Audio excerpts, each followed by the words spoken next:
just tuned in, you're listening to Souls on Fire. We are the scholars of the Jewish community learning live together. And I really encourage and look forward to your comments. Great to know that Harvey is with us. Now that Harvey's here, I'm ready to roll. Ed made it too. Good morning, Ed Hockman. Good. Okay, so we're encouraging your comments and feedback. We are moving forward. We're in this book, Gates of Trust. It's actually called Duties of the Heart, a 13th century work. Rabbi Bachai is a brilliant teacher and so analytical, as you may have noticed already. We are moving forward. If you happen to have the book, we're on page 363. If you don't have the book, we just follow along. We're learning about the benefits of trust in God. It's based upon the doctrine, an incredibly powerful doctrine called Tracht gut, wird sein gut. Think good and it will be good. Your thoughts have the power to change your circumstances. I know it sounds out of this world, and it is out of this world, but your thoughts have the power to change your circumstances. I was watching a video somebody sent me yesterday that, science has discovered the subatomic level. The subatomic level of everything, which is genes. But the genes themselves have a subatomic level, and that is controlled by the brain. I've got to study this a little bit more. Basically, the concept is how science has come to the conclusion that our thoughts control how we feel. Our mind controls, our beliefs basically control what happens to us within our bodies. It's a fascinating presentation. I got to watch it again. And with that in mind, we know that what our Torah has been telling us for thousands of years, that our thoughts control what happens to us, is an extraordinary doctrine, something very, very powerful. And as we face the challenges of coronavirus today and fluctuating economies, it's very, very important for us to keep a solid frame of mind, to be closely connected to God, to trust in God always with a perfect trust. A perfect trust means zero anxiety. And if you can do that, everything's going to change around you. So we're on page 363. If you have the book, we're moving forward. We said yesterday that someone who trusts in God won't need to travel, doesn't get stressed out by money. What that means is that he doesn't feel that he has to go find his fortune in somewhere else. He knows God can provide for me right here. And we brought a very interesting story yesterday about a traveler, a believer, a monotheist, who met an idolater, and he was scolding the idolater for believing in idolatry. And the idolater counter-scolded him by saying that the one who trusts in God, he doesn't have to schlep. He's not a schlepper. He doesn't have to go schlep to the other ends of the earth because he knows that God will provide whatever he needs where he is. I'm continuing with today's new session. Other advantages are emancipation of soul and body from wearying occupations and from professions that exhaust the body, and avoidance of the service of kings, enforcement of their laws, and oppression of their subjects. One who trusts in God chooses a source of livelihood that offers his body more rest, acquires for him a good name, affords him leisure for reflection. He is nobody's slave. He is nobody's slave. The one who trusts in God doesn't feel that he is indebted to anyone, to anybody other than God. Nobody has any power over me. And I got to tell you, me as on a personal level as a Chabad rabbi, yes, we do survive through the donations and contributions of local people, but we never sell our souls to our donors. If someone waves a checkbook in our face and he says, listen, Rabbi, you're going to do this or else, we say, fine, have a nice day. Go find yourself another show, because we know our allegiance is only to God Almighty. That's it. And not to say that this is easy. Sometimes it could be a great test. When someone waves a checkbook in your face and he says, you will do what I say or else. It takes tremendous trust in God. But I figure as a rabbi, if I can't trust in God, then what? Then what am I worth, So that's basically the bottom line. Good morning, Devorah Chana. I wonder if you ever feel that's a challenge for you. Harvey, I know you're in the business world. Rob, you're in the legal world. Do you ever find that people are, Harvey and Rob, I'm asking you specifically a question. If you guys ever feel that you have to read, it's hard in the legal world of Chicagoland to, do you feel that people try to control you financially? Does that ever happen to you, Rob? Harvey? Please let me know. I'm curious to know, or maybe anybody else, if you have comments on that, but I'm curious to know if that's something which you struggle with, because I have to tell you as a rabbi, it does happen once in a while. And it's not pleasant, but it's a time to prove your faith. So the one who trusts in God chooses a source of livelihood that offers his body more rest, acquires for him a good name, affords him leisure for reflection, is most conducive to fulfilling his religious duties, and is in harmony with his beliefs. For practical means will not in the slightest degree either increase one's portion or decrease from it. Practical means will not give you more money or less money unless it is God's decree. My allegiance is only to God, nobody else. I have no stress. As long as my relationship with God is in a good place, I'm happy. I have nothing else to worry about unless it is by God's decree. As it says, quote, for not from the east or from the west and not from the wilderness is one lifted up, but it is God who judges, bringing down one and lifting up another. He makes me lie down in green pastures. He guides me beside calm waters. I want you to realize, I met someone yesterday who was very, very stressed out by the economy. Now, this is normal. It's human to be stressed out by a fluctuating economy. But one who trusts in God doesn't get stressed out by the NASDAQ or the stock exchange or the whatever, the financials. Doesn't get stressed out. He knows everything is from Hashem. It's that state of mind of tranquility and of serenity. It's the ability, by the way, today's Friday. It's the ability to just switch off on Shabbos. The world will continue. Money and commerce will continue. And my business will continue even though I switch off on Shabbos. Why? Because today is my day for God. And God is my boss. God is my provider. So what could possibly go wrong when I'm spending a day with my God, who is truly the provider? But if you believe that God is not your provider, someone else is your provider, you might have a very hard time switching off on Shabbos. And that's why I want to say to you, this Shabbos, again, like last week, is a Shabbos you have nowhere to go and nothing to do. Why don't you, I want to encourage you to try to keep this Shabbos like a full-blown Shabbos without any violation of Shabbos at all. See if you can turn your phone off before sundown tonight and just keep it off until Saturday night, nightfall. And then light the Shabbos candles, cook a meal with your family, with whoever's home with you, spend time learning Torah, talking to your family, to your loved ones. Don't turn on the television, don't turn on the internet, don't get in the car, just keep Shabbos and see how beautiful it is to spend the day dedicated to God, to your family, and to your faith. So Rob is making a point. Often as a lawyer, I had to take a case, or my firm made me take a case that I did not believe in. Fascinating. I did not have trust to believe that if I said no, I would still have a job. Rob, thank you so much for sharing that. That is such an interesting point that you make over there, Rob Berger.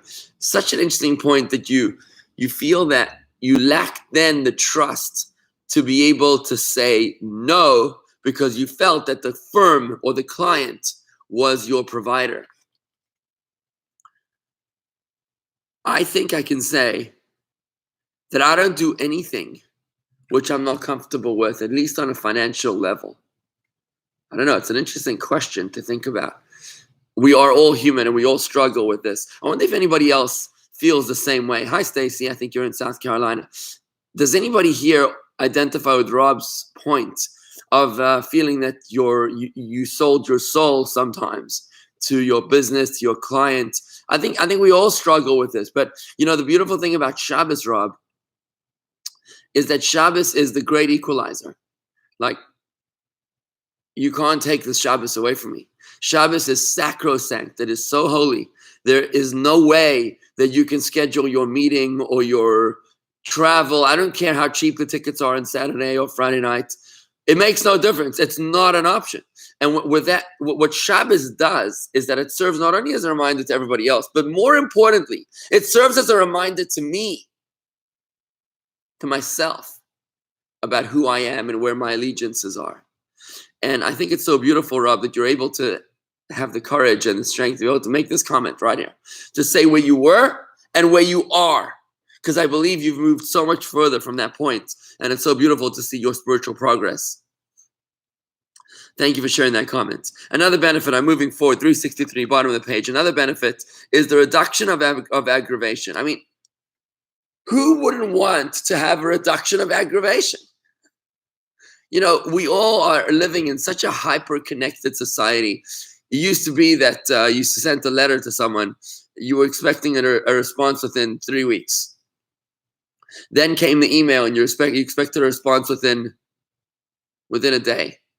Then came FedEx overnight, and you expected to respond same day. Then came text messaging, you expected to respond within an hour. Then came Apple text messaging with the 3 dots, or WhatsApp where it says typing. It says Harvey's typing. And you expect it to be on alert even before the message arrives. And if you don't, then what's the problem? We live in such a society which is so full of stress. We're looking for ways to detox. The way to detox is don't stress. You know what? The person who's waiting for my response can wait. It's not the source of my blessing. The source of my livelihood comes from God, not from my client. Who wouldn't want to adopt this tremendous benefit into your life? It's the doctrine of trust. Another benefit is the reduction of the aggravation he feels in his business dealings. If merchandise did not sell, and remember, this is very general 13th century terms. You're talking about merchandise. You might not be a merchant.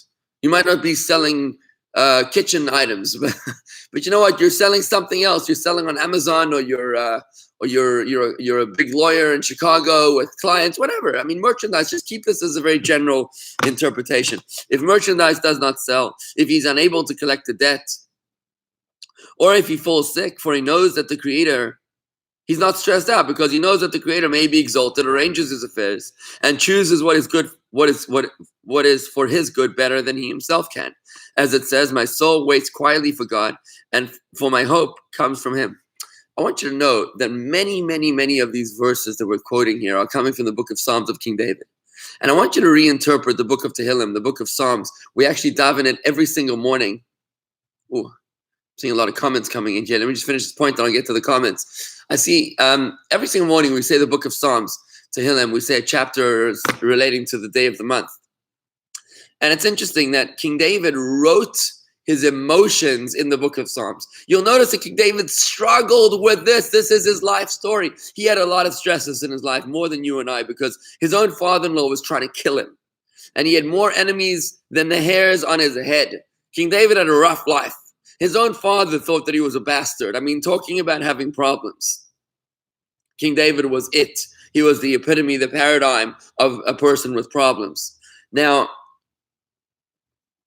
the book of Psalms is the GPS, the map for King David being able to stabilize his knee-jerk reaction, which is to fear and to have anxiety, and to go into a zone of meditation, of tranquility and peace and trust in God.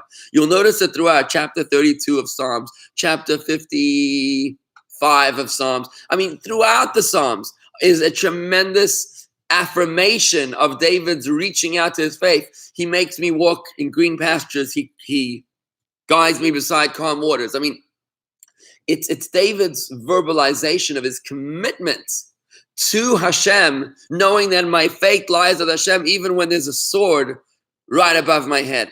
And when we say these Psalms every day, we get back into that zone. Just to tell you how important it is to say the Tehillim. The Tzemach Tzedek says, the third Chabad Rebbe, if we only knew the power of the words of Tehillim, how they shatter all the darkest, harshest decrees, and they pierce through them all, going straight to the heavenly throne where they entreat God's mercy upon us. If we only knew the power of Psalms of Tehillim, we would say them incessantly. If you know somebody right now who is sick, or if you're worried about someone being sick, or if you're worried about yourself, or you're worried about your money, or whatever you're worried about, I encourage you, take out a book of Psalms and read it. If you don't already have a book of Psalms, you can buy one right here at the Chabad. You can come in any time of day. But it's because they bring us, me and you, into the zone of meditation, of trust in God, just like King David, to be able to give us, to draw upon us the blessing when we reach the zone. Remember, that's the doctrine of trust. You think good, that's what's going to cause your thinking positive. Your blind trust in God, that's what's going to bring about the blind blessing from God, whether you deserve it or not. So let's take a look at these comments over here. It's really busy. My brother Uriel joined from Manhattan. Nice to see you. Graciela, Boker Tov. Okay, so Harvey says, spend my life as a lawyer. Never let client control my judgment. Nice. Nice, Harvey. But may defer to their wishes as long as not compromising my principles of the law. Fine. So Harvey, looks like you had a more stronger foundation than Rob, or maybe Rob is being a little more open with us here. Of course, you're always above the table, Harvey. Thank you for sharing this, and I have no doubt that your integrity is certainly such that I can't imagine anybody stressing you, and that's a great, very, very powerful place to be. I don't know if it's fair to say that about everybody, because many of us are, we really struggle, and I speak for myself. It's not easy for me, really not easy for me. I mean, we are all tested, and when you're tested, it's really an act of faith. Every single one of us is tested. I'm going to tell you a quick story about King David being tested. One time, King David complained to God that in the prayer book, in the beginning of the Amidah, it says, God of Abraham, Isaac, and Jacob. He says, God, why doesn't it say God of David as well? So God says to him, it doesn't say God of David because they were tested and you weren't tested. So David says, no, so test me. So God says, okay, this is straight from the Talmud. So it says that David fell into deep sleep, and when he woke up, he had a desire to go shooting at birds. He goes up to the rooftop and he's shooting at a bird. What he didn't know is that the bird that he saw now was actually the Satan in the form of a bird. This was a setup, it was a test. And he's shooting at the bird flies right in front of a teepee, one of those huts on a rooftop. And instead of hitting the bird, it hits the teepee, it blows the teepee over.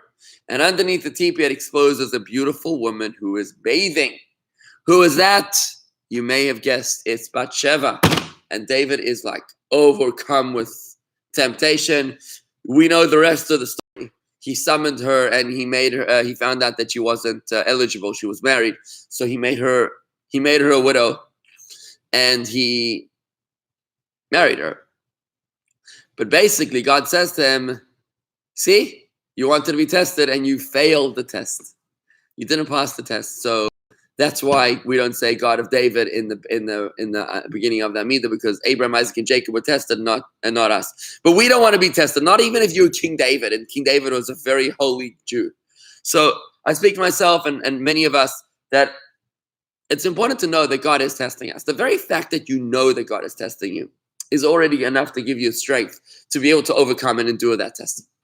The fact that you know God Almighty is testing me, and we actually mention this in our morning blessings. As you wake up in the morning, the first few blessings you're supposed to say before you come to shul, we say, please God, don't test me today. Just don't test me. But if something harsh happens to you, remember it's a test. One of our members, Mitch, often says to me, he says, what would the Rebbe say? Whenever he has a dilemma, he says, what would the Rebbe say? And the fact that you know, the fact that you can be cognizant of the fact that this is a test, that itself gives you, sometimes I find it gives you the fortitude to be able to overcome it. When you know that you're being watched, that's when you know that you got the courage to get over it. Okay. Good morning, Len Nemes. Great to have you with us. Okay. So moving along to Marty. Unfortunately, my youngest daughter is an internist at Bellevue Hospital in New York, and she is so incredibly trying to help. So Marty, so what are you saying? You're saying she's incredibly stressed out. Okay. So stressed out is a sign of lack of trust in God. But I think that her stress is different because her stress is busy with saving people's lives. I think, Marty, in the case of your daughter and strength to her, being a healthcare provider and putting herself in danger in order to help save people's lives, I think that's extraordinary. But I don't think that that's unfortunate. I think it's an amazing thing that she's doing. And second of all, I think that her stress is more about the stress of helping people survive and being stressed out by their suffering. Can't imagine how much people are suffering right now through this virus. But I don't think her stress would be fair to say that it's I don't think it's fair to say that her stress is a lack of trust in God. I think the fact that she's going to the hospital is a sign of tremendous trust in God and strength to her. Susan, my gut is where I get a lot of direction from God, and it will tell me to act or not. If I act against those feelings, the result is usually not good. I've used this for many years, so I've learned to listen. Okay, so your gut tells you to get direction from God. That's great. That's great. And this is the kicker here. This is what's so important, is to be able to recognize that my blessing comes from God and only from God. It says that whether you get it from your gut or you get it from your head, doesn't make a difference. Your gut or your head, it doesn't really make a difference. As long as you know the source of your blessing, that's tremendous. And maybe, Susan, that's why you actually live a very happy life. Susan is very serene, at least in my observation. She's very serene. She's always smiling. She's very happy. And this, I think, is the marker of a person that trusts in God. I met a Jew here from Old Palm a while ago. And, he's a really cool guy, chatting with him. And I'm trying to introduce myself. So I said to him, hey, I said, Larry, so have you ever heard of Chabad before? And he says, yeah, I've heard of Chabad before. So I said, what do you know about Chabad? He says, Chabad is the happy Jews. And I said, you know what? I could not have said it better than you just did. I love that definition. Chabad is the happy Jews, because I feel that we are instilled through the study of Chabad philosophy, we're instilled with an awareness of God's presence. And in a study just like this, that just helps us reach a state of serenity. And as you're studying with me here, you're also Chabadnik. We're all in this together. We're all learning together. And I'm hoping that this is going to bring you, the purpose of this study every morning is to bring you to a state of greater happiness, of higher consciousness, of greater enlightenment. And that's the goal here. So folks, let's keep it going. Thank you very, very much for these very, very beautiful comments. We should do one quick paragraph to finish the paragraph. Another benefit is that he is happy. He is happy in whatever situation he is placed in, even if it is contrary to his nature, because he trusts in God that he will do only what is for his good in all things. Just as a caring mother, great meditation here, just as a caring mother acts towards her infant child, bathing it, diapering it, swaddling it, and unswaddling it, without regard to the infant's will. The baby knows mom is doing whatever's in my best interest. And that's how we relate to God. We say, God, you know what? Even when a baby gets a shot, and this is so important. Even when a baby gets a shot, the baby looks at mom and he's like, Mom, how could you do this to me? But deep down, the baby knows that mom is doing this out of love.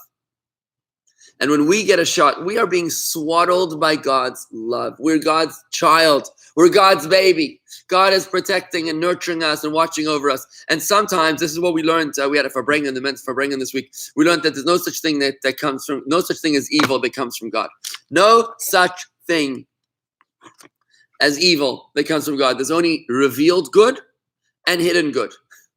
I think I blew some people's minds this week with this idea. There's only revealed good and there's hidden good. There's no such thing as evil that comes from God. And we can understand this in this context when we realize that God is our loving parent. And just like your mom would never hurt you as a baby, at least, hopefully, so too, God, more than your mother, would never hurt you. God would certainly never hurt you because God is almighty and all kind and all loving. Right? As David, peace be upon him, said again in the book of Psalms, which I encourage you to read and say daily, surely I have stilled and quieted my soul like a weaned child with its mother. My soul is with me like a weaned child. Harvey's comment, I need to add, Berger was and is a great lawyer. There is no doubt that Rob Berger is top of the line. And in fact, if I'm not mistaken, Harvey, did you give him his first job? I think you hired him. So Rob Berger is certainly the most extraordinary human being that one of the most extraordinary people I've met. All trial lawyers get stressed trying a case and seeking justice for your client. Sometimes you lose, you feel worse for the client. Absolutely not. It was Rob's openness and honesty that I cherish in our relationship. We're always very honest and open with each other. And it's an extraordinary self-criticism and an ability to make fun of himself, to just to make light of any situation. I value Rob, your attitude and your attitude in life and your ability to self-deprecate, is something very, very beautiful and admirable, and certainly is a mile, as we say in Hebrew, what I view as a tremendous advantage, instead of, God forbid, the opposite. It makes what makes you who you are. Folks, I'm moving over. Oh, Mickey. Buenos dias from Adrian. Mickey, are you saying that there is no such thing as evil? Yes, Mickey. Phew. I was wondering where you were. I said there is no such thing as evil. That's exactly what I said. There is no such thing as evil. And I'm sorry to say this in the last minute of my Gates of Trust study here. But yeah, I'm going to say it again. There is no such thing. Ein ra yored milamayla. I didn't make this up, Mickey. Don't shoot the messenger here. It says it in the Torah. There is no such thing as evil that comes from God. God is the provider of everything that happens. He's the conductor of all events in the universe. And God is only good. By the way, I did speak about this on the radio show coming up this Sunday. It's on our upcoming radio show, and I hope that you'll like it. It's about this exact idea about no evil descending from God, and everything is either revealed good or hidden good. And your inability to see how, your inability to see how something is good is not God's problem. It's your problem. It's my problem, because we have the wrong glasses. And just like we can't see the coronavirus, we look at a doorknob and we see a doorknob. We don't see deadly COVID-19 on the doorknob because we are blind to what's really going on in the doorknob.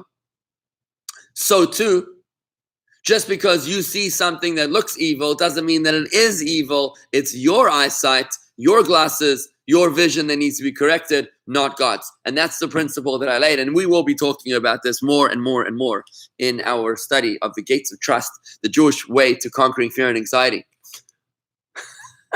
Rob, no, you're not dead yet. We love you, Rob. You're the best. What about the evil angel Satan? Okay, great question, Marty. Really great question. Evil angel Satan is not evil at all. The evil angel Satan is a very good angel. He is a special mission, special forces agent. He's like the Sayeret Matkal, the Israeli elite forces. They go deep behind enemy territory. The Mistalvim unit in Israel and the Israeli army, the ones that dress up like Arabs. And in Fauda, the Fauda film, they dress up, the Israeli soldiers, they dress up like Arabs. They live amongst the Arabs. And they look like Arabs, but really they're Jewish soldiers. That's what the Satan is. He is a guy, his devoted angel, a holy angel of God, whose mission it is to test us. In fact, the word Satan in English means horrible things. It's like the Satan. But in Hebrew, the Satan is exactly the same word as the Sota that we've learned about in Talmud. The Sota is the woman who strays from the path. She goes to adultery. So to the Satan, the word Satan means to deviate. This is the guy, the angel, whose job it is to lead you astray, to test you, to see if you really are devoted to God. So a lot of action going on over here. So I hope that answers your question, Marty, about the Satan not being a bad guy. He's actually a good guy. There is no such thing as evil that comes from God. Mickey, I can understand hidden good, but clearly is evil on this earth. Clearly there is evil on this earth. Again, Mickey, clearly evil is in your perception. There is evil on this earth. But how can you say that you know the depth of what's going on? Oh, yeah, we opened the Pandora's box here. This is good. Marty says, oi, it's Meshuggah, the Holocaust. We're back to the Holocaust, folks. Back to the Holocaust. The Holocaust wasn't an act of evil. Warren, we had a Farbrengen about this whole thing. How about we do this? Let's put the Holocaust on the side, okay? Let's put the Holocaust on the side. It was supposed to be a 25-minute session. I'm gonna try to save myself. Can anybody come to my defense over here? Is there anybody? There you go, Rob Berger. Thank you, Rob. Give the Holocaust a rest. You can watch the video. It's on YouTube. The Farbrengen. I spoke about the Holocaust, but anyways, let me think a second. Let me just say something about the Holocaust. Okay, you know what? I'm going to say something about the Holocaust. Here goes. Here goes. The Holocaust. My lawyer defended me. Thank you, Rob. I'm going to say to you something about the Holocaust, which is probably the most out there proposition about the Holocaust you've ever heard. And I hope I'm never taken out of context with this one. Okay? I'm going to make a preposterous suggestion. Only to illustrate, this is for illustration purposes only. Do not try this at home. Please do not quote me ever on this next thing, which I'm about to say. It's only in the very controversial context of this conversation. Yeah, I'm going to talk about Daniel Pearl in a second. Right now, Mickey, okay? Right now. Well, I'm going to put Daniel Pearl, the Chabadniks of Mumbai, and the Holocaust all together. How's this? We as human beings have very limited vision. We've got tunnel vision. To us, life begins at birth and life ends at death. And therefore, if you died, this cannot possibly be good. You can't explain death in a good way because death is the end of the road. It's all over, right? Wrong. Because death is not the end of the road. Death is the end of our inhabiting our physical body.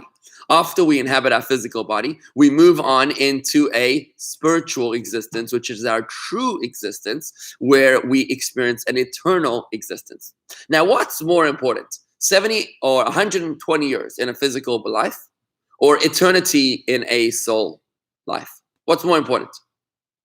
120 years in a physical body or living forever as a spiritual being. Now, let's not minimize the value and importance of spirituality. Spirituality is like music. Spirituality is like math. Spirituality is wisdom. You can't say that wisdom is not real. Wisdom is very, very, very real.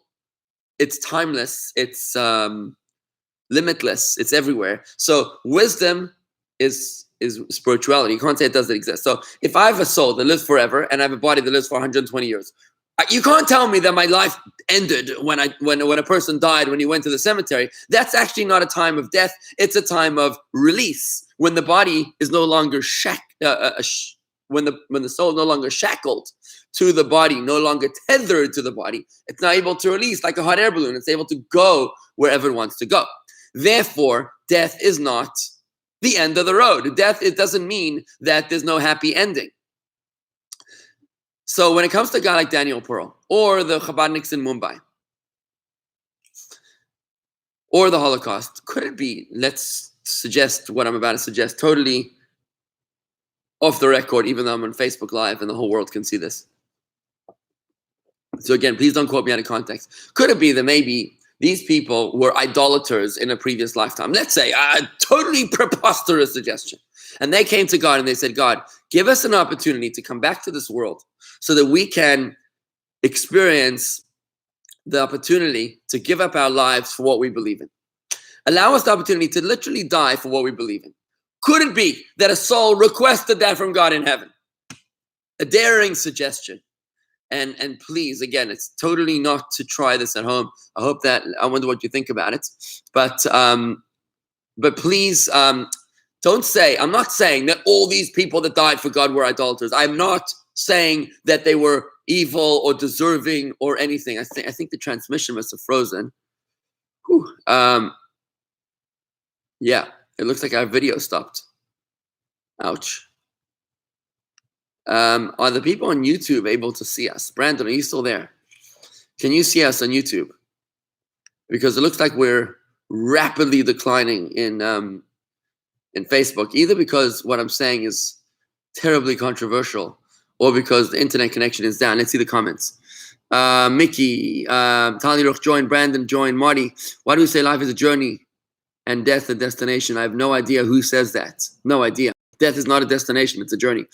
Jan, transmission froze. Susan, video stopped. Robert froze, frozen.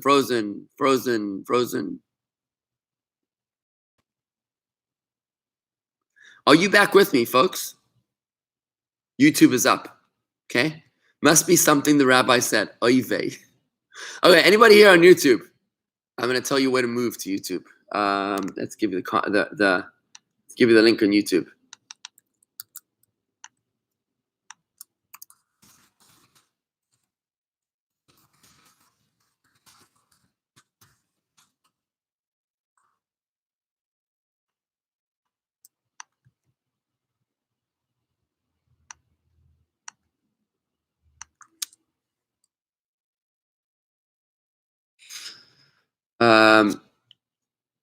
Can you see us on YouTube, folks? I see there's only 5 viewers here on Facebook. Oh, vey, what a mess. Yes, Julia's there with you. So is that Julia or Brandon? Julia, you there too? Is that you, Julia? Back on. Oh, we're back on. Okay, folks, let's get back on. So we're on YouTube. We're on Facebook, I think. Yes, maybe it's giving us time to absorb what you're saying. I'm in total agreement with what you said so far. Thank you, Susan. Thank you. Oh.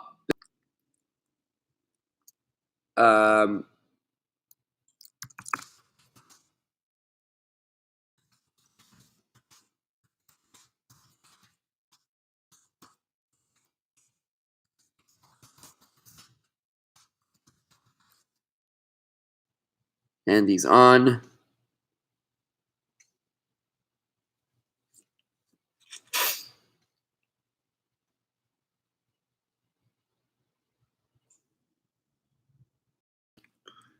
Whoa. We are having some serious Facebook issues, folks. People are with us on YouTube. I see people are joining us. Marty, Facebook froze, came to on YouTube. I think God did not agree with you, Julia. Facebook froze, which YouTube. Marty, ended your video ended on Facebook. Facebook is down. What do you mean? What happened? Did we like just shut down the whole Facebook? Is what I said so controversial? Unbelievable. You see the power of thought, man. I think we shut down like the whole Facebook. It's not letting me get back on Facebook. Facebook is like totally non-responsive. I think we blew a fuse in the universe. I think we might have blown a fuse in Mark Zuckerberg. He might be so mad with us. Oh, what a mess. Let's see. Mickey's calling me. Mickey, what's up? Did I offend Mark Zuckerberg or something?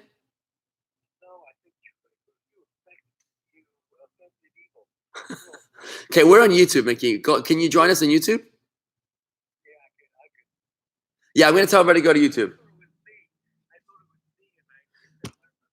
There's something very spiritual going on here. So Jan says we're on. But Jan, are we on Facebook or on YouTube? Which one are we on? I mean, I know we're on YouTube. YouTube's the best, by the way. YouTube's the best. See you there, Mickey. Thanks. I'm going to try to do Facebook as well. Man, that was heavy. I don't know what we just did over there, but that was pretty intense.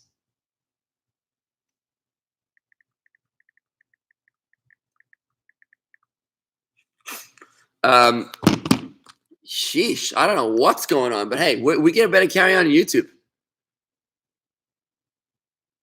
No, Brandon. No. Sorry, my concept of death does not sound weirdly Christian, and I'm going to address that right now. Okay. Phew. Anyways, I'm glad you said that. Yeah, evil took over. Okay, fine. So there's something weird going on. You know, last year during the Pesach Seder, I was right here at the Chabad. We had a big communal Seder, and at one point I was talking about something, and I raised my hands up, and I said, and God said, or God spoke, and suddenly there was this flash of thunder. It was an incredible moment. But we must be onto something. I think in the last moments of my 25-minute allotment for the Gates of Trust, I ran into a problem over here when I said that no evil descends from above. Everything is only either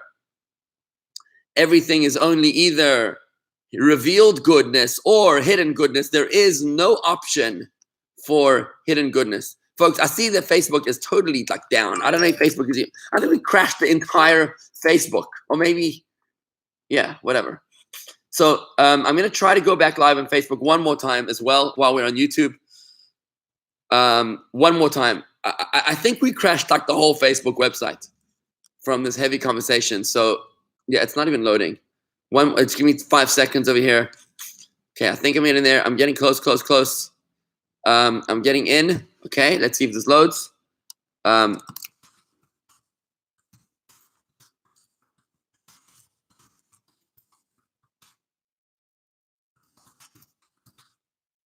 Okay, I'm posting it now. Let's see if it goes. 3, 2, 1 on Facebook. Let's see if we can get back on Facebook. I think we're on. Yes, we are back on Facebook. Okay, so if on YouTube, I highly encourage you to stay on YouTube. YouTube is in general the best place to be because Facebook, the quality of the video is like low. So yeah, we're on Facebook and okay, good. So if you want to join us on Facebook, that's great. If not, just stay on YouTube. Anyways, back to this conversation. I was in the middle of saying, guys, that no evil descends from above. People were asking a question. I definitely got your attention when I said that no evil descends from above. It only looks evil to you because it's hidden good, but it's hidden good. So somebody asked, what about Daniel Pearl? He was executed. That was the end of his life. So let's talk about Daniel Pearl a second. Could it be so many idolaters or sinners in the history of the Jewish people? You know, before I go there, just one step back. You know, when the Jewish people were in the desert, Moses hits the rock. Have you ever wondered why Moses hit the rock? I mean, seriously, have you ever wondered why he would do that? Moses, who's this guy that always, forever, he would listen to exactly what God wanted him to do. When he didn't understand something, he made it very clear to God that he didn't understand, what's going on. He made it very, very clear to God they didn't understand. He's like, God, I don't know what a coin looks like. So, when he had to donate the half a shekel, so God shows him a coin of fire. We spoke about when he didn't know how to make the menorah, God makes him a menorah, a fire. When he didn't know what the new moon looks like to sanctify the new moon, God shows him. When he didn't know what an esrog was, God sends angels to Calabria and Italy to bring him an esrog, which is why the Calabria esrogs are the premium esrogs. They're much more expensive, right? So when Moses didn't know what to do, he said so. Here he comes in the desert, and God tells him to talk to the rock, to let the water come out of the rock. And he strikes the rock, he hits it, and God says, you struck the rock, you didn't listen to me, you can't come into the promised land. Why would he do this? What's going on over here? God told him to take his rod to the rock. Rob, you're right. There was like a little interesting thing of there was like a setup, right? Interesting, Rob. Good point you got there. So, but still, he tells him to speak to the rock. The first time he told him to hit the rock. The second time he told him to speak to the rock. So what's going on over here? Moses understood the following truth. He knew that if he was going to enter the promised land, that he would be the Mashiach. And that would be the redemption of the entire Jewish people. The world would reach its state of perfection, the purpose for which it was created 2,448 years after the creation of the world. Mashiach would have come. But Moses wanted to give an opportunity to the generation that lived with him in the desert, the generation that died in the desert, those that served the golden calf. He wanted to give them the opportunity to do teshuvah. And that's why Moses throws himself under a bus. He hits the rock. He puts his own neck on the block so that he takes the bullet for the team, so that he doesn't come into the promised land. Mashiach doesn't come, so that generation that died in the desert will have the opportunity to do teshuvah and thus to be able to experience the era of redemption, to be able to participate in the era of redemption. Now, I've got news for you folks. Do you know who that generation was that died in the desert? The generation that served idols, that came out of Egypt and served the golden calf and that was destined to die in the desert over 40 years? The Arizal tells us, the saintly Arizal tells us that the Jews that died in the desert will be the generation that is alive to welcome the Mashiach. The last generation of exile, the generation that will welcome Mashiach, that is the same generation that died in the desert. Now, since the Rebbe tells us that ours is the generation that will welcome Mashiach, and I'm telling you, this whole coronavirus thing is absolutely the footsteps of Mashiach. It says in the Talmud that in the month of Passover, the month of Nisan, the Jews were redeemed from Egypt, and in the month of Nisan, the Jews will be redeemed from the current exile. Mashiach is coming this month, folks. I believe it with every fiber of my being. We, you and I, Jan Moskowitz, you and me, are the people that died in the desert. We came out of Egypt, we served the golden calf, and we were denied access to the promised land. Moses took the bullet for us. He hit the rock so that you and I can come back to this world and have the opportunity to do teshuvah right here, right now, when we learn about the doctrine of blind trust in God. And when we lay tefillin every day, when we do mitzvahs. So Moses wanted to give us the opportunity to do teshuvah. Same thing is what I'm suggesting based upon that premise. I'm saying, could it be that the people that died in the Holocaust asked of God, they pleaded with God with an opportunity. Maybe they did something so evil in a previous reincarnation of theirs, a previous lifetime, that they asked of God for the opportunity to come back to this world, to be able to sanctify the name of God. Please do not quote me on that. It's just for the purposes of this very intimate conversation. But I'm curious to know how you feel about that. And thus we realize, with that attitude, you'll realize that death is not the end. Somebody said earlier, I'm not sure if it was on Facebook or on YouTube, that why do we say that life is a journey and death is a destination? I have no idea who says that. In fact, I don't think I've ever heard of that before, because that certainly is not a Jewish concept. You know how you say life in Hebrew? You say chayim. Chayim doesn't mean life, it means lives in the plural, Lives. Chaim is lives, plural, because lives come in bunches. We are reincarnated. We're here not once, we're here more than one time in order to fulfill our purpose and our mission in this world. That's why we're here. So you can't tell me that death is the be-all and end-all, that Daniel Pearl's death was certainly evil, that the death of the Shluchim in Mumbai was definitely an evil act. or even that the Holocaust was definitely an evil act. We know that our perception is limited, and the coronavirus is the greatest proof of that. You look at a doorknob, it's shining, it's glistening, but you don't realize that it's got death all over that door. It's got COVID-19 on the door, on the doorpost. You just can't see it. COVID-19 helps us realize that there's so much more that we cannot see. In fact, there's more that we cannot see more than what we can see. And that's how I'm suggesting to you that in order to accept this principle of Tanya, by the way, it's the Tanya that says it, the Alter Rebbe. The principle, well, the Tanya, explains it. The principle is from the Talmud. Ein ra yered milamayla. The principle is that no evil descends from heaven. God is only good, and there's only either revealed good or hidden good. There is nothing else. So I'm checking out the comments now on YouTube. I definitely see that Facebook is down. Definitely, there's no option. I've never had this before, where we literally crashed the website. Folks, I'm telling you, what we're saying is so important. It is so powerful. I'll give you a quick example. You know, when Abraham and Isaac were heading towards the Akedah, the binding of Isaac, it says that as they were heading towards the binding of Isaac, a river formed. Satan formed a river, a raging river, to block their ability to progress further. Now, what would you do if God asked you to do something which you were clearly not comfortable with? And as you go out, a hurricane forms. And there's like an advisory, do not step out. There are hurricane and lightning storms. You are taking your life in your own hands if you venture out. You'd probably say, yeah, not meant to be. I'm going home. Not happening. Abraham didn't do that. Avraham and Yitzchak, they proceed. They realize if God told me to do something, I'm moving forward. The Satan was testing their resolve. And that's why he created a raging river that was going to block their access. Because when you're doing something important, the Satan tries to block you. And that's just what happened on Facebook, guys. I think what we're doing is so critically important to breaking the damn wall of this coronavirus situation. This was so important, this idea that we're learning about, to break the coronavirus and to solve it, that the Satan shut us down on Facebook.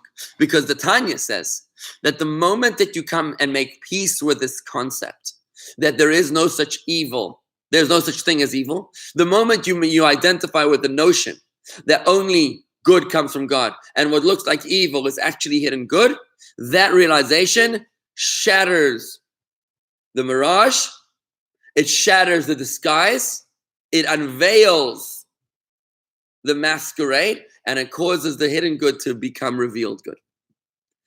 So I believe that the Facebook Live feed crashed because what we were saying was so critically important. When you see that you are facing with challenges, when you find that you've got problems, that's when you know that what you're doing is important in general. For example, if you find that you have a very hard time, coming to shul or giving charity or whatever is something which is personally very difficult for you, that's when you know that thing is very important for you. So what we're doing is clearly very, very important. Okay, Andy says, or Facebook censored. I think that's what you're saying because I can't see the end of your comment. Whatever.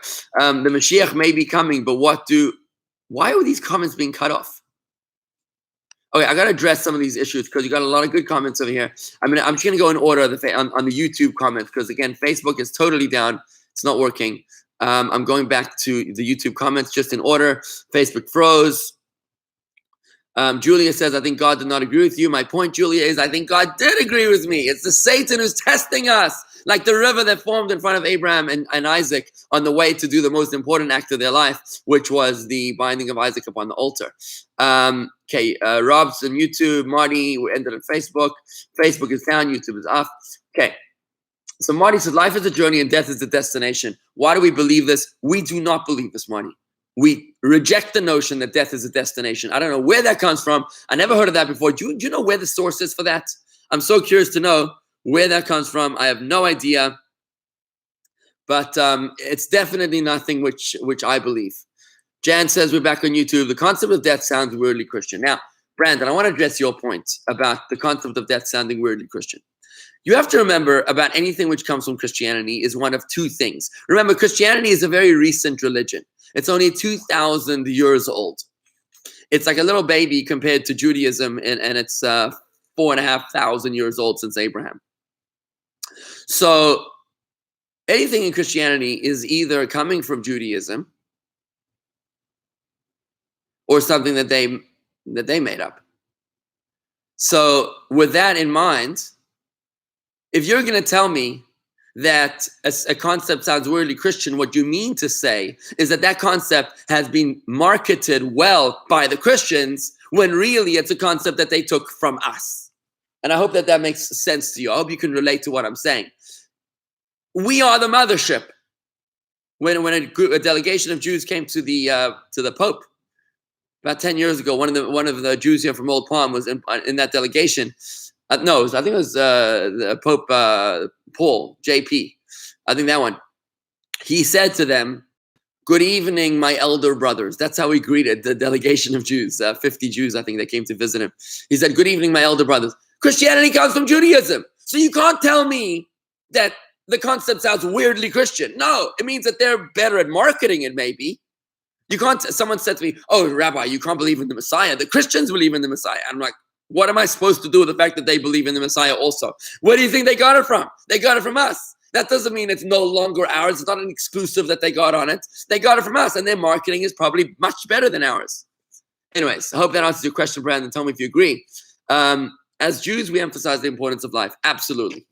We don't opt for the option of making ourselves, of putting ourselves in the line of danger. But if God makes it happen to us, if God does cause death, then we say, how could that be good? How could that be hidden good? But when we realize that life is a trajectory which began way, way, way, way before birth and ends way, way, way after death. In fact, it's infinite because our souls are godly. And like God is infinite, so too we are immortal, forever, and indivisible, right? So like your 120 years on this earth is like a speck. It's like a drop in the ocean, a drop in the bucket. It's nothing. Think about it. We just happen to be living in a very tunnel vision where we define good in terms of the physical body and bad in terms of the physical body. But that's because we've got a very limited perception. Give you a quick example. So you got a 5-year-old. A 5-year-old defines good in terms of candies. Good is defined in terms of candies. Big candies is very good. Little candies is very bad. You give him $100 note to a 5-year-old. You know, imagine a father's giving out money, right? Afikomen presents. So to the kids on the block, he gives each one a candy, but to his own son, he gives him a piece of paper, $100 bill, or a prepaid college fund. So the kid will go crying to mom, "Why does dad hate me? All the kids, he gave them candies. Me, he just gave a piece of paper." Obviously, the 5-year-old doesn't get it. He doesn't understand that what dad gave you was the gift of your future. It was an incredible gift. The 5-year-old just doesn't understand this. We have to recognize our own limitations, that we are not the be-all and end-all. And I hope that makes sense to you. Let me know, Brandon, if you agree with what I'm saying. Okay. Mickey, finally. I just cannot agree with you when you say that there is no evil on this earth. Why then, when we ever say Hitler, we say, may his memory be obliterated and his name erased? Because he's a bad guy. He made bad choices. God doesn't do evil, is what I said, right? So God doesn't do evil. Do people do evil? Interesting question, Mickey. Very interesting question. So God doesn't do evil. Do people do evil? Well, based upon the premise of Ein Ra Yered Milamayla, no evil descends from above, and based upon the present premise that God is always in control, you're going to have to say that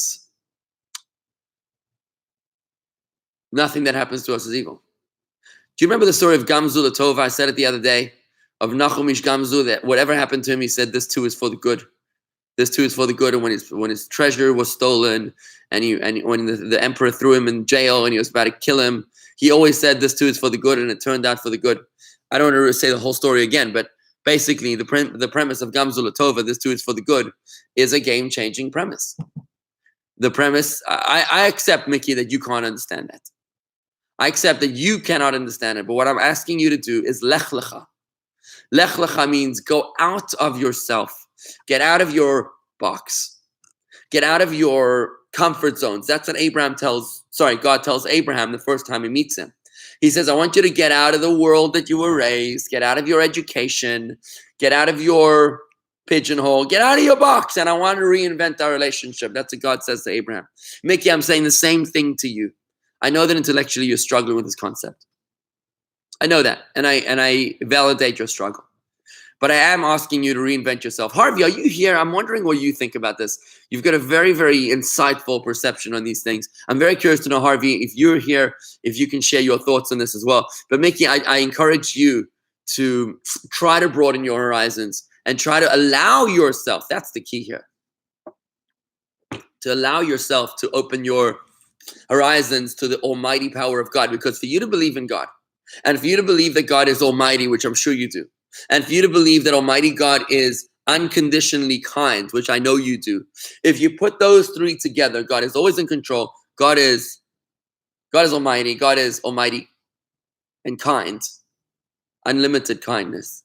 I think that if you string those together, you'll come to the intellectual conclusion, not the emotional conclusion, but your head will agree to what I'm saying, to what the Torah is saying, even though your heart struggles. And my heart struggles too, don't get me wrong. Don't get me wrong. My heart struggles also. I also have a cognitive dissonance. My mind is talking right now. My heart is feeling the pain. Okay? Julie, I understand your question. The Mashiach may be coming, but what do... that's cut off. Oops, continue. What do you say to the 6,000 people who lost their loved ones in Italy and the 1,000 that lost their loved ones here? People that died, Julia. Again, it's not the end of the road. Death is not the end of the road. Do you know what we call a cemetery in Hebrew, in Judaism? In Judaism, we call a cemetery two names that conflict. One is called the house of death, Beit HaKvarot. Another name we call a cemetery is Beit HaChaim, a house of life. A house of death and a house of life. How can the same thing have the same name? And the reason is it all depends on you. It depends on what's important to you and what you consider life. If you consider life the physical body, restaurants, cruises, vacations, physical experiences, then the cemetery is a house of death.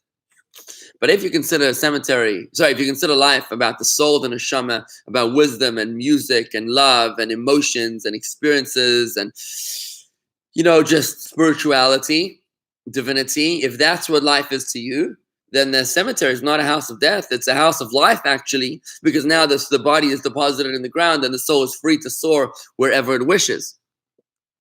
So Marty says that this is always said at Jewish funerals. Marty, I've never heard this. I don't know which funerals you're going to. I've never heard that death is a destination. Maybe it's coming from Reform rabbis that don't believe in the afterlife. Maybe that's where it's coming from, probably. Maybe it's coming from rabbis that don't study Talmud, that don't believe in the afterlife. Maybe that's why they think death is a destination. I don't know. I've heard from rabbis that don't believe in the afterlife. I don't know. I don't know who says this. By rabbis. You said you heard about rabbis. Which kind of rabbis? Have you ever heard it from a rabbi that studies Talmud, from an Orthodox rabbi? Tell me. Let me know if that's the case. Mickey, per Google, quote of life is a journey. Life is a journey. Okay. So Ralph Waldo Emerson said life is a journey. Did he also say death is a destination? And besides, Ralph Waldo Emerson wasn't a rabbi last time I checked. So what's the big deal if Emerson said that life is a journey? But maybe you're supporting me, Mickey. I think you're supporting me. Surprising, but you're supporting me. Okay, Mickey's not alone. What is he saying? Okay, so Marty, what do you mean Mickey's not alone? Help me understand, Marty. What do you mean that Mickey's not alone? Not alone in not relating to what I'm saying. Fair. Fair if Mickey's not alone. I get it. I understand. My question to you guys, Marty, tell me, Mickey and Marty, is it your heart that can't accept what I'm saying about God not doing any evil? Gotcha. Okay, that there is no evil. Is it your heart that is not accepting it? But at least intellectually, are you able to understand it? That's my question to you. Marty, tell me. Mickey, tell me. The part that you're struggling with, is it that can your brain at least understand it intellectually without your heart? Can you separate? Can you sever the two? Let me know. Mickey, I can allow myself to believe in God and hidden good. But to say there is nothing evil on this earth, I cannot believe. Again, Mickey's saying, I can allow myself to believe in God and hidden good. See, he's okay with that. But to say that there is no evil, that he cannot believe. We really opened the Pandora's box over here. Elaine, I created good and I created evil. I don't think it says that. It says, behold, I've placed before you the good, the good and the evil. Behold, I've placed before you the good and the evil, the life and the death. Now, my interpretation of that, Elaine, by the way, wow, these comments are coming in at high speed. I can't even keep up. This is great, guys. Keep it up. Keep it up. So just to answer your question, Elaine, my understanding of that verse was always, I've put before you the good and the evil meant what is truly good is that which is consistent with God. What is evil is that which is inconsistent with God. That's sort of how I understood that to mean. In that context of what you're quoting, Elaine, in the end of the Torah, it says, I'm giving you a choice. Make sure you choose the right choice. Don't choose evil, choose good. It's not talking about evil happening to you. It's talking about your choice. Make sure it's a good choice, not an evil choice. That's my answer to you, Elaine. Okay, keep on going. Andy, God gives freedom of choice. So any person can do bad things. Right.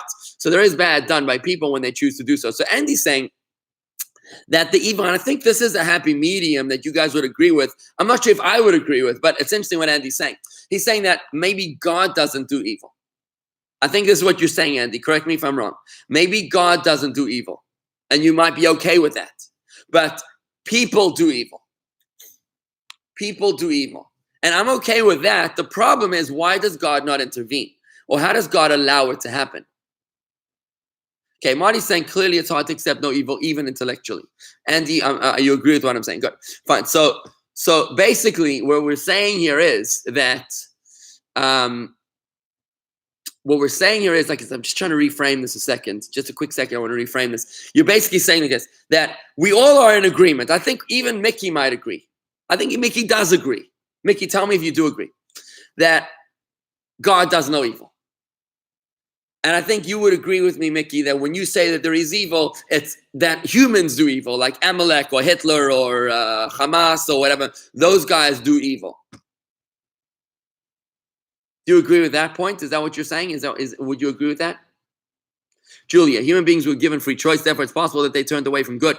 God does not control a man doing medical experiments on Jews. So Mengele would have been evil by his own choice. Mickey, both my heart and brain say evil exists, okay? Okay, good. Symptom. Elaine is saying symptom, which is God hiding himself. Okay, interesting. Andy, for it to be freedom of choice, I finally caught up to the comments. For it to be freedom of choice, he has to allow the evil that people do to happen. So God, by his own limitation, self-imposed limitation, created a world in which we have free choice. For God to give us free choice, this is, it has to allow evil to happen. So you know what? I think I might concede to you here. I think I'm ready. I think I'm ready to concede, and I'll tell you why. Agree, God does no evil, but people do evil. Okay, fine. So I think we converge. Now, I want to tell you, I mentioned this in the Fabrengen the other night with the men, that there's a book by Aryeh Kaplan called If You Were God. And this is how he addresses this issue. If You Were God is a book by Aryeh Kaplan. It's available, whatever, I'm sure available online. He basically says, if you were God and you needed to coordinate life on an island which had warring factions of tribes, and you had whatever. I mean, I don't want to get into all the details, but you gave, if you were God and you gave people freedom of choice, you've got to allow them to make bad decisions, because if you intervene every time they make a bad decision, they're not going to have freedom of choice. So you know what? So now at this point, I think I'm going to concede and say this based upon Aryeh Kaplan as well, that maybe evil does come from people, but not from God. But the question then that I'm struggling with right now is that if evil comes from God, if people do evil, like let's say Hamas is doing evil by raining missiles on Tel Aviv, by raining missiles on any part of Israel, that is pure evil. Would that be to the exclusion of God? Like, would that mean that God is not involved? I guess I would have to say, as I'm thinking this aloud, I would have to say that God's intervention is the lack of casualties. Got to think about that one. You know, you see these attacks in Israel, and they're such tiny little fractions of what potentially could have happened. The Gulf War, there was 38 Scud missiles rained on Israel. 38 Scud missiles. These are 30-foot missiles. And 38 of them rained on Israel by precision guidance, and not one single person died as a result of a Scud missile hit. It's like godly intervention. So I think I would agree with you that Saddam Hussein was evil. He was an evil person. I think I'd agree with you about that. And with regards to the result, however, that's God's intervention. So God doesn't bother their free choice. He allows them to be evil. But at the same time, he does intervene. And when God does not intervene, when God does not intervene, for example, in the Holocaust, or the destruction of the temple, or the Crusades, or some other time, then maybe at that point,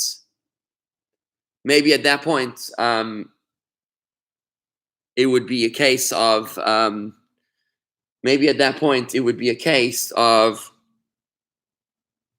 hidden good, like the destruction of the temple.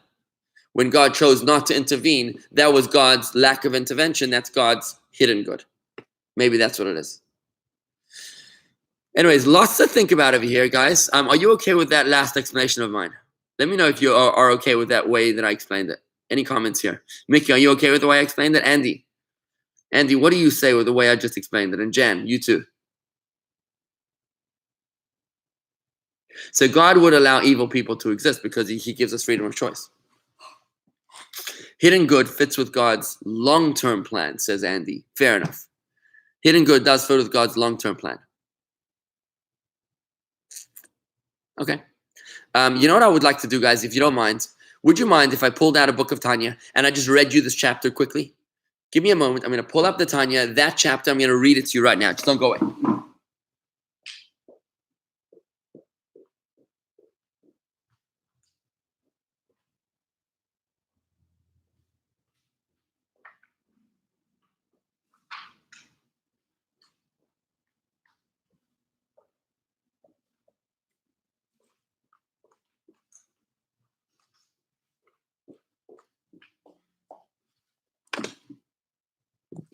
Battery's dying. So what I'm about to do, guys, is I just want to read to you. Oh, so Mickey does agree. Phew. Thank God. Mickey, you cookie. Mind the pun. I'm just going to plug this in. Give me a quick second.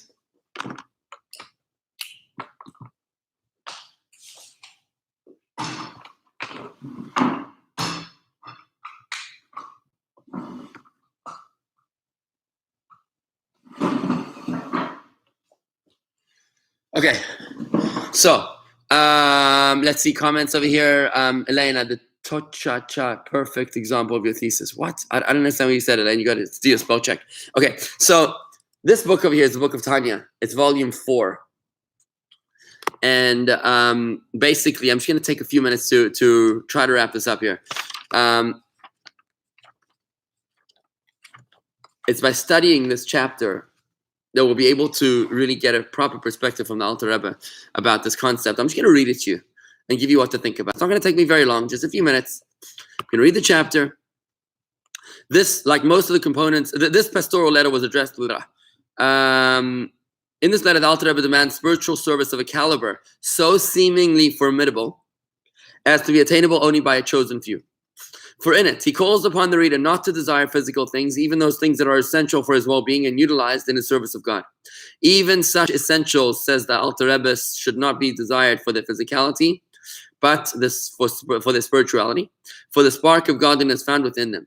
So much so that even if a person finds that he is lacking, God forbids, life's essentials, he should not be pained by their absence. Rather, he should rejoice in his belief that this is intended for his good, as shall soon be explained. Such a lofty response to deprivation would seem to be within the reach of only a very restricted elite. The Alter Rebbe therefore begins this letter in a singular, indicating that every single individual can attain this level of divine service. For it requires only an absolute faith in God, and that lies hidden within every Jew. Let him but unveil this faith, and he will try to live by it. If Andy, we're in this book of Tanya. If you have the book, it's on volume 4. We're on page 186 of volume 4. This book actually appears on our website. If you go to jewishgardens.com and you search lessons in Tanya, jewishgardens.com, lessons in Tanya, just search lessons in Tanya on jewishgardens.com and see if you can post it here in the comments, because I don't want to waste any time looking it up. Go to book 4 on our website, book 4 of lessons in Tanya, and we're on page 186. So here goes nothing, folks. This is going to be heavy. What the Alter Rebbe was about to say is mind-blowing, and he demands this of every single Jew, this lofty level. To enlighten you with understanding that not by this path will the light of God dwell within one, i.e., by desiring the life of flesh and children and sustenance. The Alter Rebbe is negating a desire that emanates from a craving for pleasure rather than a desire that results from purposeful need. For on this our sages of blessed memory said, nullify your will out of deference to his will. Okay. The clarification of this matter. This can be achieved only when there is an absolute belief in the creator of the universe. This means that the creation of something out of nothing, the belief in the doctrine of perpetual creation. It's only when we believe in the doctrine of perpetual creation that we can come to this elevated state of higher consciousness. The doctrine is, if you haven't heard it from me before, I've said it 1,000 times, is that God creates the universe at every single moment all over again. If God was to stop creating the universe for even an instant, it would cease to exist. That's the doctrine of perpetual creation. This creation occurs at every time and moment at which all created beings come into being ex nihilo. Now, with this, folks, I just want you to know, here's where I run into the problem of saying that, of classifying the definition of no evil comes from God. Because if everything is being created by God at every single instant in time, including Haman, Hitler, Hamas, and Kim Jong-un, and Saddam Hussein. If God is creating them at every single moment in time, think about that for a moment, then would that also be incorporated in the doctrine of perpetual creation and the doctrine of exclusive kindness? The doctrine of exclusive kindness. Think about that. That's what I'm struggling with to clarify, which is why I need to do this inside with you. Help me with your thoughts. Please post your comments here if you understand what I'm saying and if you agree or disagree. So since God creates everything at every single moment, therefore, now when a man will contemplate in the depths of his understanding, and will moreover picture in his mind how he comes into being ex nihilo, something from nothing, at every single moment, so that he is affected at every moment of his existence by God. How can he entertain the thought that he is suffering, or has any afflictions related to children, health, or sustenance, or any other worldly sufferings? For God's blessing is the source of life, goodness, and light. Except that because it is not apprehensible, one imagines that he is suffering or afflicted. In truth, however, quote from the Medrash Bereshis Rabbah 51, verse 3, in truth, however, no evil descends from above.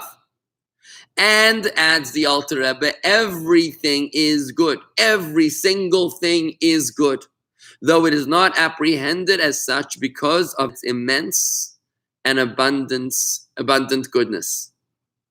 When something is so intensely good, it's perceived as bad. Just like a kid who's received a prepaid college fund is something that the kid can't relate to, and he thinks dad hates him because he didn't give him a candy. He thinks dad hates him when he doesn't realize that dad has been so good to him. It's like drinking out of a fire hydrant. When you drink out of a fire hydrant, you run into a problem because it actually is going to hurt you, right? And this is the essence of faith for which man was created. Guys, if you're struggling with this, Mickey, Jen, Andy, not so much Andy, Marty, if you're struggling with this, listen to the words of the Alter Rebbe. And this is the essence of the faith for which man was created. To believe that there is no place void of him, God is everywhere. And in the light of the King countenance, quote, there is life. Wherever the King is, wherever God is, there is life, there is only goodness. Accordingly, strength and gladness are in his place, which means the fact that God is found everywhere should encourage a man by strengthening his trust and thereby fill him with joy. For whatever predicament he finds himself in, God is there too. And wherever God is present, there is strength and gladness. Which means if you are depressed, if you think something is evil, you don't believe in God. That's what the Alter Rebbe is saying. This is hell of a hard, hell of a lofty level. Mind the pun. This is the essence of faith for which man was created. And he goes on, because he is but good all of the time. God is only good. God is exclusively good all the time. And to reach this clarity, this faith is the essence of faith for which you and I were placed on this earth. Nothing else. To reach this level of higher consciousness. And the creation, even perpetual, may only be an allowance of continuation, not necessarily God creating Hitler's Amaleks. Andy, I disagree with you respectfully. Perpetual creation is not only an allowance of continuation. It means that God creates Hitler at every single moment from new. I have a very hard time understanding that. But that's, if I'm honest, intellectually honest with myself, that's what it means. It means that God doesn't just allow them. It doesn't just mean that God doesn't destroy them. It means that God actually recreates them from nothing at every single moment in time. Like Achashverosh said, once a decree is made, it cannot be abrogated, but a new decree can be made to counter it. It's not the same with Hashem. God creates us anew every single moment. That's what's clear here in this doctrine of perpetual creation. I think it would be trying to manipulate the doctrine. Let's see what it says. Look, guys, let's put it this way. How about we put it this way?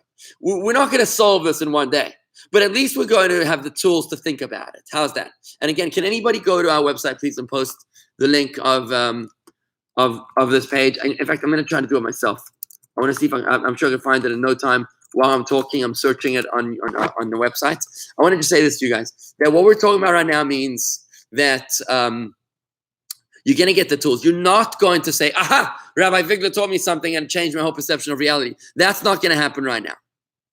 Right? That's not going to happen right now. What is going to happen right now is that you're going to get some tools to take you 5 steps further or 3 steps further in this tremendously profound concept, which is this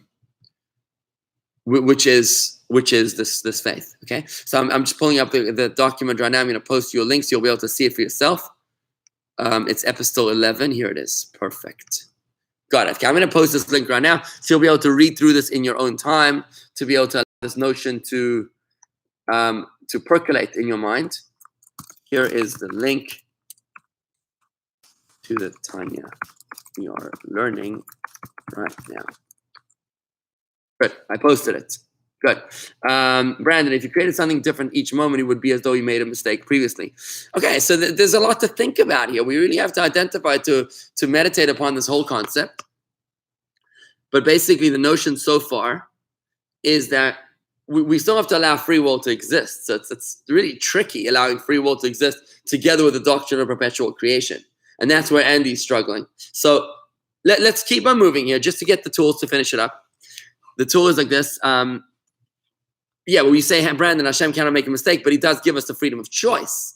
So it's kind of tricky, right? The question is, again, our question is, does no evil, when we say no evil descends from above, does that mean only what God does, but man can do whatever he wants? Or does it mean no evil descends from above includes also the actions of man, which are clearly governed by God? That's our big question right now. I'm not sure if I have the answer to that question, which is why I just wanted to do this chapter with you. We're almost done. Okay, here it is. Therefore, so we said this is the essence of faith. First of all, man ought to be happy and joyous at every time and hour, and truly live by his faith in God.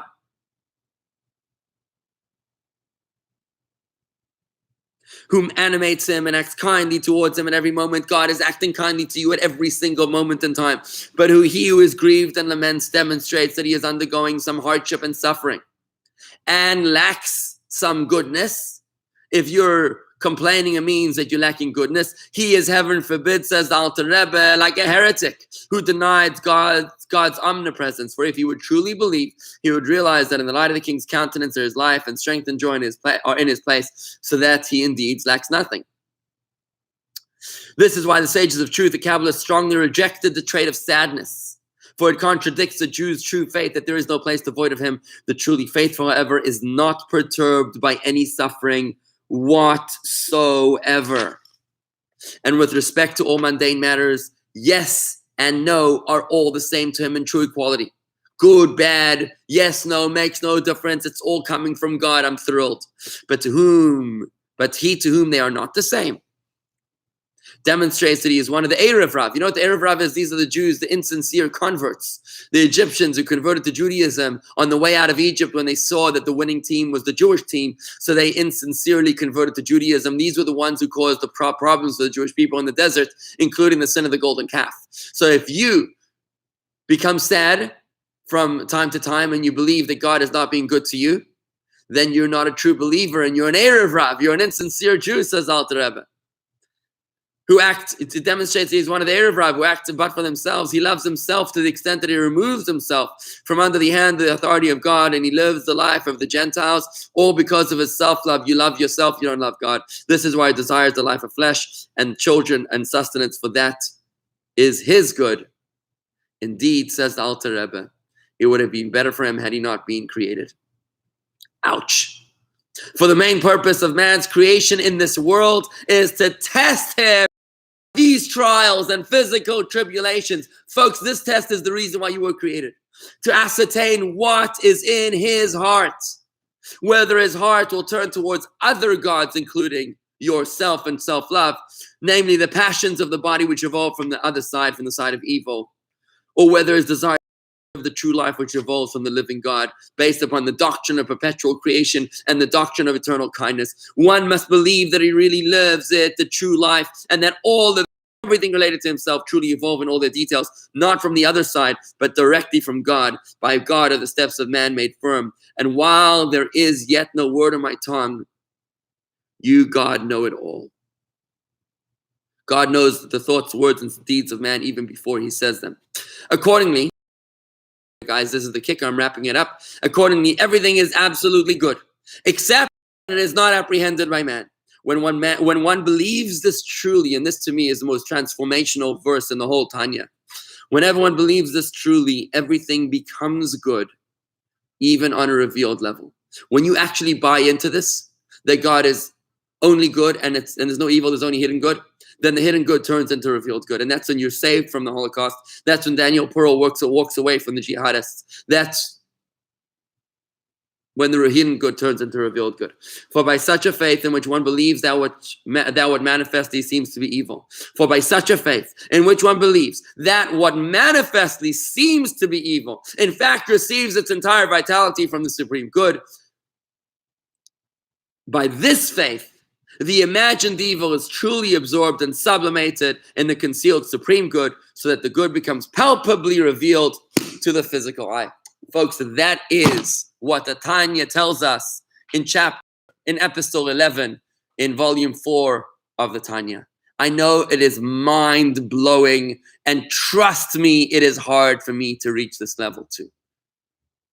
It is not easy. But the Alter Rebbe believes in us, and he says, you can do this. And he addressed this letter in the individual tense, because it's not just for us as a collective, it's for us as individuals to reach this level. We can. The Alter Rebbe calls upon us to do this. A comment from Brandon, and we assume that Robert. I accept that I do not have the ability to understand God's plan for his people. If I understood it all, then I would be equal to God. I'm not that arrogant. Rob, wow. What you just said, Rob, is the most extraordinary expression of faith that the Alter Rebbe is calling for. I accept that I do not have the ability to understand God's plan for his people. If I understood it all, then I would be equal to God. I'm not that arrogant. Robert, I gotta tell you, That was an extraordinary affirmation of faith. And I admire your ability to express yourself so well. I validate anyone on this chat, on this forum, who is struggling with this notion. Anyone and everyone on this forum, I validate your struggle, and I want you to know that I struggle with it too. But every single day when something bad happens, if you look at me, I'll shut down all engines, and I'll go into my zone, and I'll meditate upon this exact notion. And I daven with this every single day to be able to change my perception of reality. Because I know that when I change my perception of what's going on, that's when what's going on changes as well from hidden good to revealed good. If we could only come in with the attitude of Nachum, Ish Gamzu, the teacher, the Rebbe of Rabbi Akiva, the Rebbe of Rabbi Akiva, who said anything that happened, he would say, Gamzu letova. This also is for the good. Gamzu letova. Whatever happened, he would say those three words, Gamzu letova. If you can do that, take those three words into your lexicon. We missed our Hebrew lesson today. Let this be our Hebrew lesson. These three words, Gamzu letova. Gam means also. Gam is also. Zu, this. Letova, tov means good, for good. Also, this is for the good. Anything that happened, by merely verbalizing that, Nachum Ish Gamzu, the Rebbe of Rabbi Akiva, was expressing the deep truth which the Tanya just taught us. And that deep truth was that everything that happens is hidden good. And the moment that I can verbalize that faith, it causes the hidden good to become revealed good. Folks, thank you for joining me on this incredible journey. Today is an incredible day, by the way, because today is the day that is the yahrzeit of the Rebbe Rashab, the fifth Chabad Rebbe, who is the Maimonides, the encyclopedia of all Chabad Hasidic philosophy. I should wrap it up in today's Yom Yom. Brandon, thanks for your honesty, Rabbi. This is a big challenge for me, and I'm glad it is a challenge for you too. Brandon, absolutely. Absolutely. Remember what the Alter Rebbe said in Tanya. He said in this chapter that it is for this faith that man was created. What an incredible, incredible validation. And this is the essence of faith from which man was created, to believe that there is no place void of him. And in the light of the king's countenance, there is life. Accordingly, strength and gladness are in his place, because he is but good all the time. I posted the link for you. Please review it. Let me know if you want me to study it with you more in depth in a subsequent class, because we've been really struggling with this whole issue through the coronavirus thing and through the Fabrengen the other night. But this is, I hope you understand now, the foundation of my perception of reality. And I have sturdy shoulders to rely on. This is not just me. This is the Alter Rebbe. This is the Medrash. This is the Talmud. This is what King David struggled with. When you say the book of Tehillim, when you read these verses in Tehillim, you'll realize, read the verse of Tehillim and understand that King David is struggling to reach this level. That's what he's trying to do. What do you think Psalm 23 is all about? I want to tell you, oftentimes on Psalm 23, we read it on day 4 of the month. Every time we do day 4 of the month, Ron Collins always says we do chapter 23 from the Bima, and always inevitably Mickey will be like, I don't like this chapter, or Phil, or what's the name? Phil will say, I don't like this chapter, it's too dark for me. And I want to point out to you the right context. Let's read this chapter carefully. Beautiful chapter, Psalm 23 in Psalms, in the Tehillim. Look at this. A psalm by David, the Lord is my shepherd, I shall lack nothing. King David is struggling to reach, Brandon, your faith. That's what he's struggling to reach. He's struggling with what you're struggling with, what I'm struggling. We're all struggling with the same thing. Sorry, Mickey. No offense. Maybe it's not you, maybe it's him. Okay, you struggle with other chapters of Tanya. But look, read this chapter now in the context of King David struggling to reach the faith of Gamzu letova, that everything is for the good, of seeing the hidden good and the evil that clearly was facing him. And remember, King David was struggling with King Saul, who was trying to kill him. He didn't say, well, everything is good except for when King Saul is trying to kill me. He didn't say everything is good except for when Doeg, my advisor, or King Saul's advisor, is speaking Lashon Hara against me. He didn't say that. He said everything is good always. Look at this. Look closely. So read this as a psalm, a short psalm, which is a struggle to reach this degree of faith. A psalm by David, the Lord is my shepherd. He said these words soaked with tears. I shall lack nothing. He lays me down in green pastures. He leads me beside still waters, even though it doesn't look like it. He revives my soul. He directs me in the paths of righteousness for the sake of his name. And here it is. Though I walk in the valley of the shadow of death, life is horrible, says King David. They're trying to kill me. My own wife was taken away from me by her father. She was given to another man. Though I walk in the valley of the shadow of death, I will fear no evil. That's what King David is saying. For you are with me. King David is reading this book of Tanya, which was published 2,000 years later. He knew what the Alter Rebbe knew. For why is there no evil? Look at what he's saying. Mickey's fighting your point. He's grappling with what you're grappling with. Though I walk in the valley of the shadow of death, I will fear no evil. This is not evil. In fact, in Hebrew, lo ira ra, you could almost read it as I see no evil. You can actually read it in Hebrew, lo ira ra, I see no evil. That is mind-blowing interpretation here. Even when I walk in the valley of the shadow of death, I see no evil, for you are with me. Your rod and your staff, they will comfort me. And Andy points that out too. What does it mean, your rod and your staff, they will comfort me? Your rod is your gun. Your gun will comfort me. Heaven, what are you talking about? What do you mean your gun will comfort me? It means that which you use to hurt me. God, that comforts me because I know it's you. I know it's only a disguise. It's a masquerade. It's a mask. It's a mirage. It's an illusion. It's not real. It's all really good. You will prepare a table for me before my enemies. In front of my enemies. You're right there. You have anointed my head with oil. My cup is full. Only goodness and kindness shall follow me all the days of my life, and I shall dwell in the house of the Lord for many long years. Friends, that's exactly what King David is struggling with. And when you read the words of Tehillim, I want you to read them. Try to put yourself in his shoes. Or maybe put King David in your shoes. As you, Brandon, struggle with this. And you, Mickey, and Jan, and Marty. Marty, are you okay with this? Did I lose you? Are you still there? Or are you okay with this, with my interpretation? I think at the end of the day, to wrap this all up, we can say that no evil descends from above. There's only hidden good.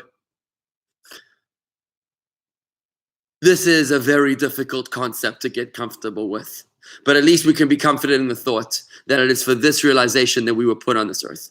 Nothing else. This is the ultimate faith, the test for which we were placed on this earth. And once we know that, we're at least validated in the struggle that we're facing over here. King David struggles with it.